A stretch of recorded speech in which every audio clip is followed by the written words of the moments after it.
हाय विक्रांत. हाय पूर्वा. तू आता घर घेतलं हो. ना? लोन वरती घेतलं? हो, होम लोन केलं होतं मी.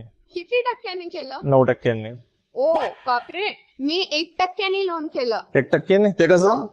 तुम्हाला जर सगळ्यांना जाणून घ्यायचं असेल 1% होम लोन कसं घ्यायचंय तर बघा.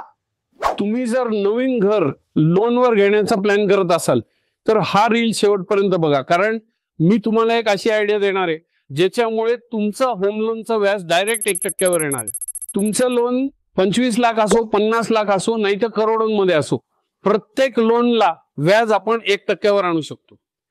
जे लोक आज लोन घेणार आहेत त्यांनी लोन घ्यायच्या आधी तुमच्या स्क्रीनवर जो नंबर दिसतोय तिथे माझ्याशी संपर्क साधा आणि मी तुम्हाला एक अशी आयडिया देईन की तुमचं होम लोनचा इंटरेस्ट डायरेक्ट 1%वर येईल. ही आयडिया तुम्ही करा आणि बँकेला श्रीमंत करायच्या ऐवजी स्वतः श्रीमंत व्हा. आत्ताच संपर्क साधा.